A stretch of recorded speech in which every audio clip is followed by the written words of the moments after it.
नमस्कार साथियों, हिंदुस्तान क्लासेस के ऑनलाइन प्लेटफॉर्म पर आपका हार्दिक अभिनंदन है। मैं होरेश जायसवाल आप लोगों को पढ़ा रहा हूं जनरल साइंस की क्लास। और इसके अंदर बहुत ही शानदार टॉपिक चलेगा हमारा। और टॉपिक क्या चलेगा भैया? हमारा चल रहा था रक्त वाला। कौन सा चल रहा है? रक्त। रक्त भैया, ये रक्त बड़ा ही शानदार सी चीज है। अगर है तो बहुत अच्छी बात है, नहीं है तो और भी अच्छी बात है। रक्त क्या है भैया? रक्त की बात करें, सबसे पहले तो बात करते हैं साहब रक्त का भाग। रक्त को कितने भागों में बांटा गया है? तो रक्त के भागों में अगर बांटने की बात करें तो रक्त को हमने दो भागों में बांटा है। कितने भागों में बांटा है बेटा? दो भागों में। कितने भागों में बांटा है? दो भागों के अंदर बांटा है। कितने भागों के अंदर बांटा है? दो, है ना। एक तो होती है प्लाज्मा। किसकी मां? प्लाज्मा। और एक होती है साहब रक्त कणिकाएं। कौन सी होती है? रक्त कणिकाएं होती है।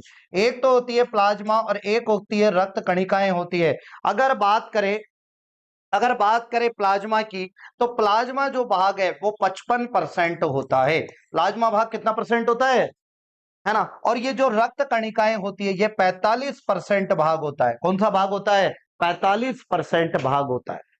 55% भाग तो ये होगा भाई, मान लो 100% है। 100% का 55% भाग तो प्लाज्मा होगा और 45% भाग क्या होगा? रक्त कणिका। 55 का किसका? इस 55 का मेरे बच्चे, इस 55 का 90 से 92% तो होता है साफ जल। क्या होता है? जल, यानी H2O होता है। और 8 से 10% क्या होता है इसका? प्रोटीन होता है। क्या होता है साहब? प्रोटीन हो। 8 से 10% क्या होता है? प्रोटीन। अब प्रोटीन की भी बात करें तो इसमें प्रोटीन भी साहब तीन तीन प्रकार के होंगे।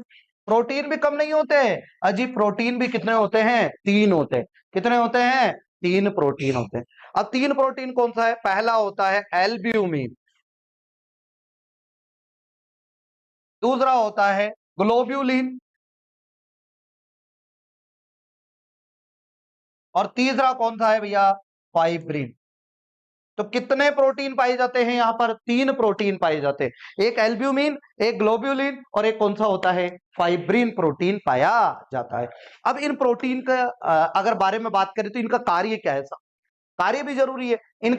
इसका कार्य होता है परासरणीय क्रियाओं का नियमन करना। क्रियाओं का क्या करना? परासरणीय क्रियाओं का क्या करना होता है? नियमन। अब आप क्या जानते हैं क्या कि परासरण क्या होता है? पहले बात यह आती है कि परासरण क्या होता है। परासरण क्या होता है? अगर कोई आपसे ये पूछ ले कि साहब परासरण क्या होता है, परासरण का मतलब होता है अधिक सांद्रता से कम सांद्रता की ओर जाना। अधिक सांद्रता से कम सांद्रता की ओर जाना उसे कहते हैं परासरण। और ये परासरणिक क्रियाओं का नियमन कहां करता है? कहां होता है? एल्ब्यूमिन। आपको पता है अंडा जो होता है ना, अंडे में कौन सा प्रोटीन मिलता है? अंडे में भी एल्ब्यूमिन होता है। अंडे में कौन सा प्रोटीन होता है? एल्ब्यूमिन। उसके पीले पीले के अंदर होता है। अंडा होता है, उसका बाहरी आवरण तो किसका बना होता है? कैल्शियम कार्बोनेट का। कैल्शियम और उसको फोड़ेंगे। अब फोड़ेंगे तो उसमें से पीला पीला पदार्थ निकलता है, और वो पीला पीला जो पदार्थ होता है वो क्या कहलाता है? अरे एल्ब्यूमिन नहीं होता, वो पीला पदार्थ योक होता है। क्या होता है? योक होता है। और योक होता है, उस योक में प्रोटीन होती है। कौन सी? एल्ब्यूमिन। जिससे क्या बनती है? मसल। अंडे से प्रोटीन मिलता है।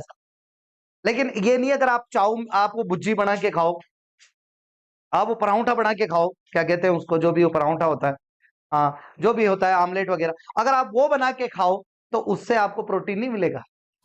प्रोटीन कब मिलेगा? प्रोटीन जब मिलता है जब उसे कच्चा खाओ, तो फोड़ के खाओ दूध के साथ, या फिर उसको उबाल के उसके बॉईल, उसके अंदर मिर्ची मसाला और तवे पर अगर आपने उसको फ्राई कर लिया तो उसका प्रोटीन क्या हो जाएगा? नष्ट। एल्ब्यूमिन प्रोटीन अंडे में मिलती है। दूसरा है ग्लोब्यूलिन। ग्लोब्यूलिन की बात करें तो ग्लोब्यूलिन भी बड़ा शानदार प्रोटीन होता है बेटा। यह प्रतिरक्षा तंत्र का निर्माण करता है।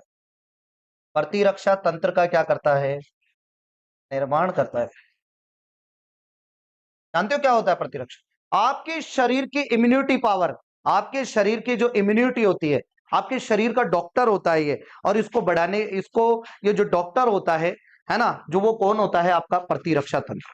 प्रतिरक्षा तंत्र को मजबूत करता है, आप रोगों से लड़ने की शक्ति प्रदान करता है। आपको कोई बुखार हो जाए, मान लो आपको कोई गोली नहीं मिले, भाई मान लो दवाई नहीं मिलती है ना। कई बार हमारे आगले बड़े देखे होंगे आपने, जिनको दवाइयां लाके नहीं देते, औलाद बेकार हो जाती है ना, माँ बाप की नहीं सुनती है ना, और उनको कुछ गोलियां वगैरह लाके नहीं देती, तो पड़े पड़े ठीक भी हो जाते हैं। बुखार तपेंगे अपने आप, बुखार अपने आप ठीक हो जाएगा 2-4 दिन। डेंगू रोग के बारे में देखा, डेंगू रोग भी ऐसा ही होता है, पैरासीटामोल खाए जाओ और ठीक हो जाएगा। तो आपके शरीर के अंदर प्रतिरक्षा तंत्र जो रोगों से लड़ने की शक्ति प्रदान करता है, वो आपकी इम्यूनिटी को बढ़ाता है, आपकी पावर को बढ़ाता है ना। तो ये कौन करता है? ग्लोब्यूलिन। तीसरा होता है फाइब्रिन, और ये क्या करता है? रक्त का थक्का बनाता है। रक्त का थक्का बनाने का कार्य कौन करता है? फाइब्रिन। आपको पता है रक्त का थक्का बनाने के लिए कैल्शियम तत्व भी होता है। कैल्शियम, अगर शरीर में कैल्शियम है तो रक्त का थक्का बनेगा, नहीं तो नहीं बनेगा। विटामिन के, और एक होता है थ्रोम्बोप्लास्टिन, जो किससे निकलेगा? प्लेटलेट्स से बनता है। ये 3 कारक उत्तरदायी होते हैं हमारे शरीर में। आपको पता होगा पाचन तंत्र के अंदर हमारे शरीर में विटामिन के का निर्माण किसके द्वारा होता है? बड़ी आंत के अंदर एक छोटा सा है, कोड़ी की लुगाई होती है ना, कोलन। कोलन, अरे कोलन भाग होता है बड़ी आंत का, वहां पर ई कोलाई नाम का बैक्टीरिया होता है। और वो ई कोलाई जो बैक्टीरिया होता है, विटामिन बी और विटामिन के का क्या करता है? अवशोषण करता है। आपको कभी भी विटामिन के की आवश्यकता नहीं होगी, लेकिन अगर आप बच्चा है छोटा तो विटामिन के की कमी हो सकती है। बड़े को विटामिन के की कमी कभी नहीं होगी, ये भी ध्यान रखना। अगला आता है रक्त कणिकाएं साहब। रक्त कणिकाओं को कितने भागों में बांटा गया है? 3। अरे कितने भागों में? 3 भागों में। और 3 कौन कौन से भाग है आप जानते हैं क्या? आरबीसी, डब्ल्यूबीसी, और तीसरा कौन सा है? प्लेट। बताओ कितने भागों में बांटा गया है? 3। आरबीसी, डब्ल्यूबीसी, और तीसरा कौन सा है? प्लेटलेट। बोलो कोई दिक्कत? यहां तक क्लियर है सबको? है? शुरुआत करें आरबीसी की। चलो आरबीसी ले लेते हैं। अब अगला आ रहा है हमारा आरबीसी, बड़ा ही शानदार पॉइंट, जिसको हम आरबीसी, इसका पूरा नाम है लाल रक्त कणिका। लाल रक्त कणिका। बायोलॉजी का एक बात होती है बेटा, अगर बायोलॉजी को अगर आप ढंग से समझ लो ना, तो ये कभी नहीं भूल पाओगे। समझना ही सब कुछ होता है, रटना नहीं होता है बायोलॉजी में। आप इस चीज को समझो क्या कहना चाह रहा है। मैंने, अब मैं आपको यहां पर बताऊंगा इसका अन्य नाम क्या है, इसके निर्माण की प्रक्रिया क्या होती है। जैसे कि पहले मैंने बताया था, अगर संख्या का बढ़ना, भैया आरबीसी की संख्या का बढ़ना,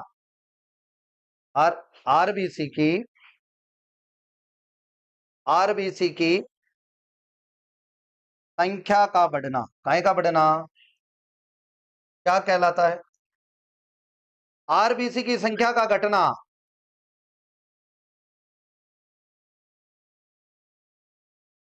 ये क्या कहलाता है? ये चारों चीजें हमारे को ढंग से और ध्यान से देखनी है। आरबीसी की संख्या का बढ़ना, घटना, और निर्माण की प्रक्रिया, और इसका अन्य नाम क्या होता है, ये चीजें आपको ढंग से देखनी पड़ेगी। ठीक है?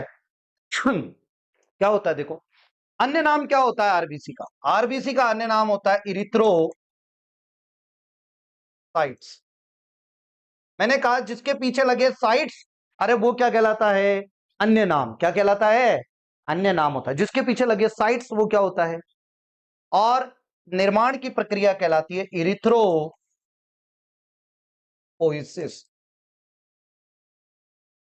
इरिथ्रोपोइसिस।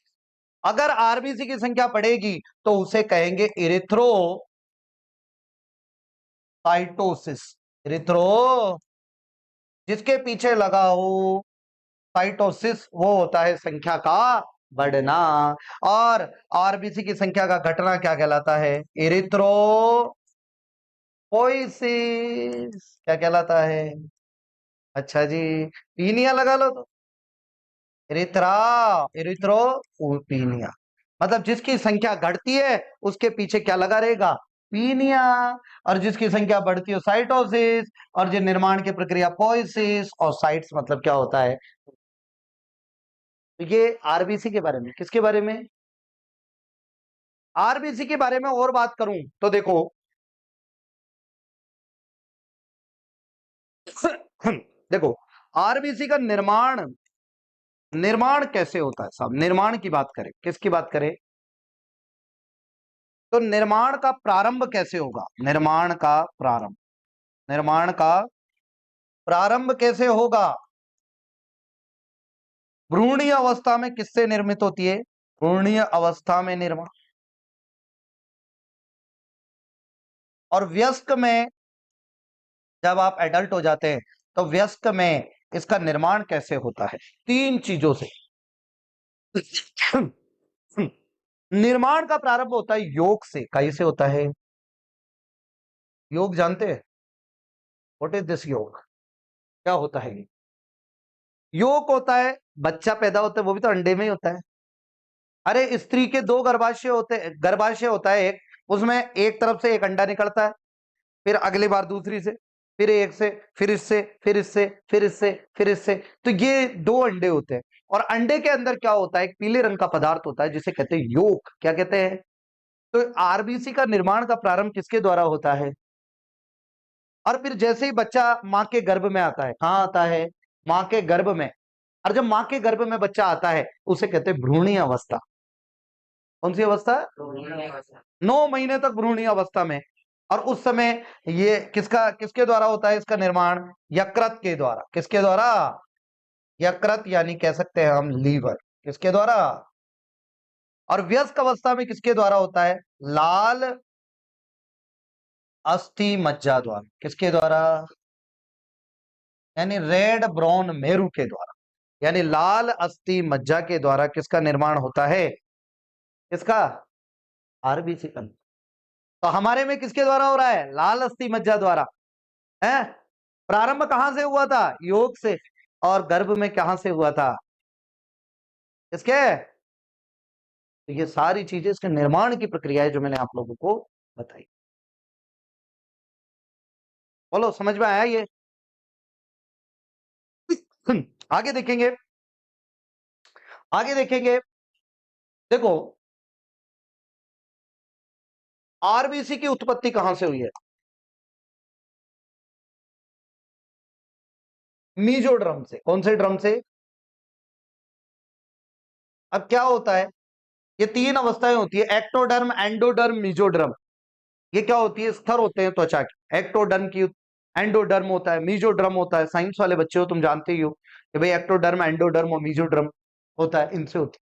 तो आरबीसी की उत्पत्ति तो मीजोड्रम से होता है। आरबीसी का आमाप क्या होता है, आमाप जानते हो, मतलब साइज 7.5 माइक्रोमीटर, कितनी होती है भैया, 7.5 माइक्रो।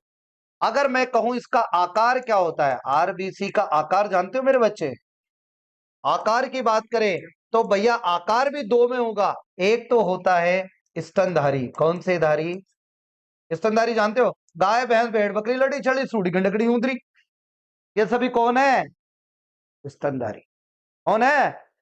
और सबसे ज्यादा डेवलप स्तनधारी कौन हो, आप। अरे मैं भी हूं उसमें, यही मत समझ लेना, आप ही हो। इंसान सबसे डेवलप स्तनधारी होता है। सबसे बड़ा स्तनधारी बताओ कौन होता है, ब्लू व्हेल। सबसे छोटा स्तनधारी कौन सा है, छछूंदर, चूहे की गर्लफ्रेंड, उसका मुंह होता है ना ये, सही, वो चू चू चू चू करती है ना। तो छछूंदर। अब बात करें स्तनधारियों में, और एक होता है उभयचर, कौन सा चर, उभयचर जानते हैं आप, जो पानी में भी रहे और स्थल पे भी रहे, जो जल भी रहे में रहे, स्थल पे भी रहे, उसे कहते हैं उभयचर। और इंग्लिश में आप इसका नाम ध्यान रखना, क्योंकि कई बार आ जाता है एम्फीबियंस, एम्फीबियंस क्या होता है, एम्फीबियंस क्या होता है, एम्फीबियंस क्या बोलते हैं। तो स्तनधारी होता है जिनको कहते हैं मैमल्स, क्या कहते हैं, क्या कहते हैं, ठीक है। अब आपको बात करें स्तनधारी में आरबीसी का आकार कैसा होता है, वो ऐसा ऐसा होता है, यानी दोनों तरफ से, यानी द्विअवतली कैसा होता है।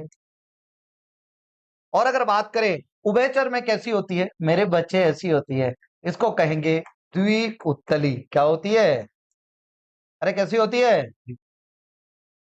तो उभयचर में तो द्विउत्तली होती है, और स्तनधारियों में क्या होती है, द्विअवतली होती है। बोलो समझ में आया है। आगे, सबसे बड़ी आरबीसी किसकी है,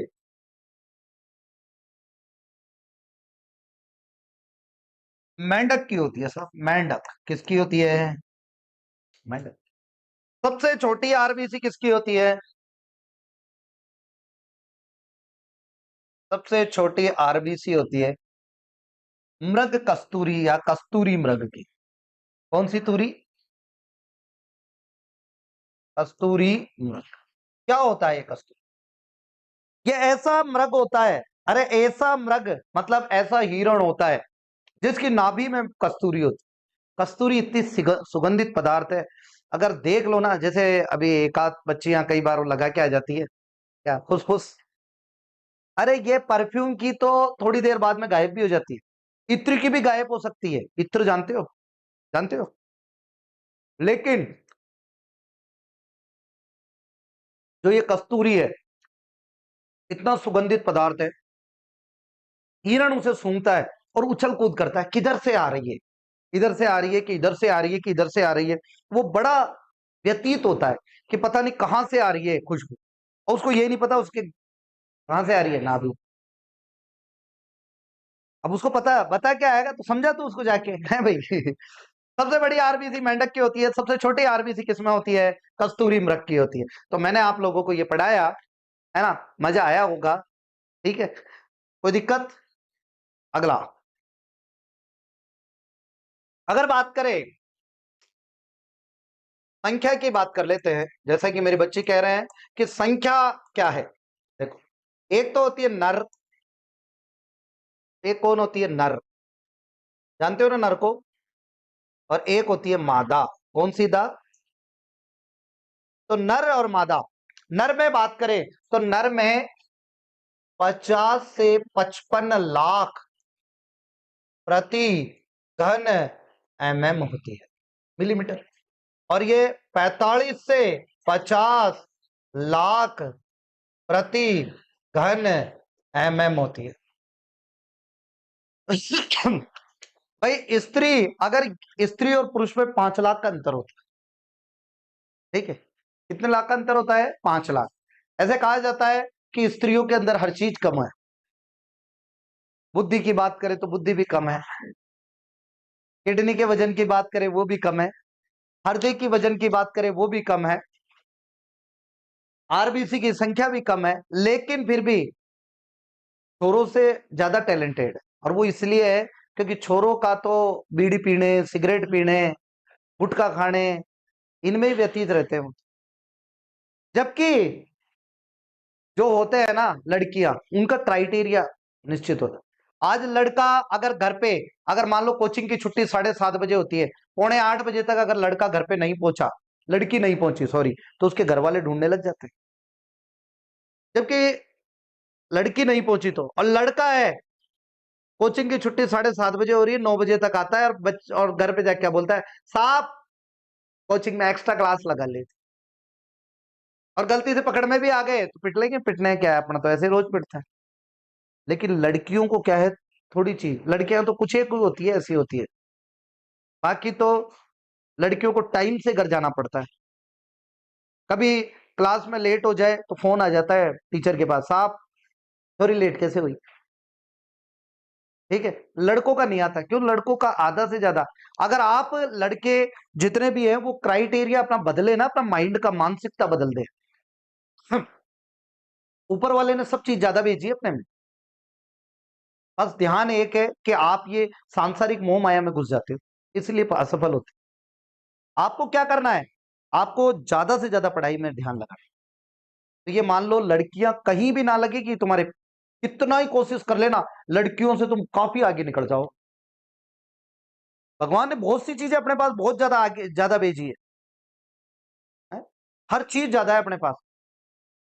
थोड़ा सा पता है, लड़कियां बराबरी में आ रही है, इसके पीछे बराबरी क्या है, अब तो ऊपर जा रही है, तुम नीचे होते जा रहे हो। मेरे दादाजी एक बात कहते थे, क्या, एक टाइम ऐसा आएगा बेटा कि जब लड़के बर्तन मांजेंगे और लड़कियां ऑफिस जाएगी। वास्तव में आ रहा है। और मैं आपको एक बात बता के जा रहा हूं, एक टाइम ऐसा आएगा जब लड़के जब लड़के इससे भी बुरा काम करेंगे। मैं बोलना नहीं चाहता आपको, है ना। सही कह रहा हूं, क्यों? अगर आप लोगों ने पढ़ाई चालू नहीं की। ठीक है, चलो। हो गया। आगे देखते हैं, आगे देखते हैं। देखो अगला। नर में 50 से 55 लाख प्रति घन एमएम होती है, मादा में 45 से 50 लाख प्रति घन एमएम होती है। अब बात करें, देखो आरबीसी का जीवन काल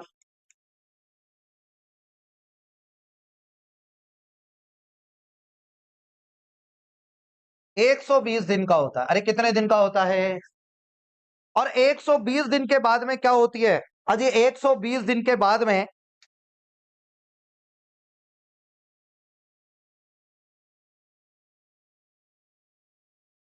120 दिन के बाद, जैसे सिक्का लगाते हैं ना, ढेरी लगाते हैं, एक के ऊपर एक के ऊपर एक के ऊपर, ये ऐसे एक के ऊपर एक के ऊपर एक इकट्ठी हो जाती है। और इसे क्या कहते हैं? इसे कहते हैं रोलेक्स फॉर्मेशन। क्या कहते हैं? अरे कौन सा फॉर्मेशन?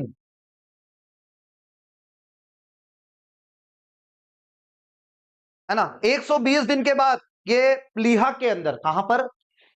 अरे 120 दिन के बाद में ये एक के ऊपर एक सिक्के के रूप में ऊपर उठ जाती है ना। और सिक्के के रूप में ऊपर उड़ जाने लग जाने के कारण इसे क्या कहा जाता है? रोलेक्स फॉर्मेशन कहते हैं। क्या कहते हैं? रोलेक्स। और ये कार्य कहां होता है? प्लीहा के अंदर। कहां होता है? प्लीहा के अंदर होता है। कहां होता है रे बेटा? प्लीहा के। तो मैं यहां लिखूंगा 120 दिन के बाद आरबीसी प्लीहा में एक के ऊपर एक सिक्के के रूप में, किसके रूप में? सिक्के के रूप में एकत्र हो जाती है, जिसे रोलेक्स फॉर्मेशन कहते हैं। क्या कहते हैं? क्या कहते हैं भैया? सिक्के के रूप में एक के ऊपर एक इकट्ठी हो जाती है, जिन्हें क्या कहा जाता है? रोलेक्स फॉर्मेशन कहा जाता है। आगे देखेंगे। 120 दिन के बाद आरबीसी क्या होती है? प्लीहा में जाके नष्ट हो जाती है। प्लीहा में जाके क्या हो जाती है भाई साहब? क्या हो जाती है? नष्ट। इसलिए प्लीहा को आरबीसी का क्या कहते हैं? कौन सा स्थान?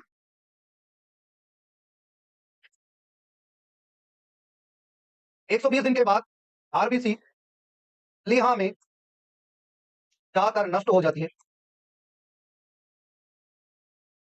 क्या हो जाती है? नष्ट हो जाती है। इसलिए प्लीहा को आरबीसी का कब्रिस्तान कहते हैं। कौन सा स्थान कहते हैं? कब्रिस्तान होता है, कब्रिस्तान। स्थान हो जा। हाँ, हिंदुस्तान को पहले लेना भी है ना। है ना। सही है। तो इसलिए प्लीहा को आरबीसी का क्या कहते हैं? कब्रिस्तान। आपको पता है आरबीसी के अंदर केंद्रक नहीं पाया जाता। स्तनधारियों में नहीं होता है। किसमें नहीं होता? स्तनधारी जितने भी होते हैं उनके आरबीसी में क्या नहीं पाया जाता। लेकिन ऊंट और लांबा दो ऐसे स्तनधारी हैं वो दोनों, लेकिन उनके आरबीसी में केंद्रक यहां लिखेंगे। स्तनधारियों की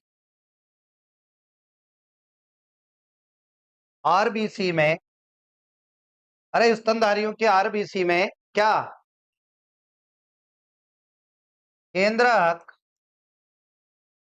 नहीं पाया जाता।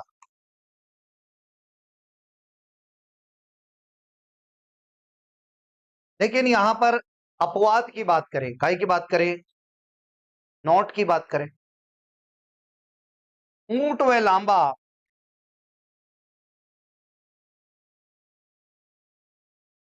दो ऐसे स्तनधारी हैं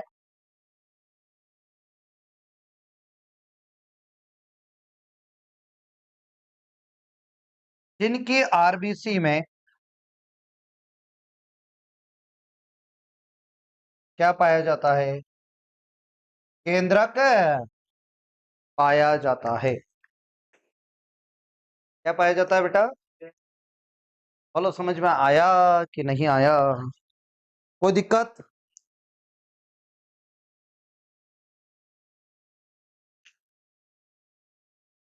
लामा जानते हो? हम्म, चलो ठीक है भैया। तो मैंने आज आपको जो भी पढ़ाया, एक बार दोबारा से एक बार इसको देख लेंगे पूरा का पूरा। देखो एक बार, रक्त की बात करी थी, रक्त के दो भाग होते हैं, एक तो प्लाज्मा होती है, एक रक्त कणिका होती है। प्लाज्मा की बात करें तो प्लाज्मा 55% भाग होता है, रक्त कणिका 45% भाग होता है, और जल इसमें 90 से 92% पाया जाता है। 8 से 10% क्या होता है, प्रोटीन। प्रोटीन कितने प्रकार के होते हैं, तीन। एक होता है एल्ब्यूमिन, ग्लोब्यूलिन, फाइब्रिन। एल्ब्यूमिन परासरणिक क्रियाओं का नियमन करता है, ग्लोब्यूलिन होता है प्रतिरक्षा तंत्र का, और फाइब्रिन जो होता है रक्त का थक्का बनाने का कार्य। रक्त कणिकाओं को तीन भागों में बांटा है, जिसमें पहला अगर हम बात करें तो लाल रक्त कणिकाएं होती है, और लाल रक्त कणिकाओं का अन्य नाम इरिथ्रोसाइट्स है। इसके निर्माण की प्रक्रिया को इरिथ्रोपोइसिस कहा जाता है, और इसकी संख्या का बढ़ना क्या कहलाता है, इरिथ्रोसाइटोसिस कहलाता है। क्या कहलाता है? आगे आगे अगर अपन बात करें, किसकी बात करें आगे, कि निर्माण का प्रारंभ कहां से होता है, योग के द्वारा।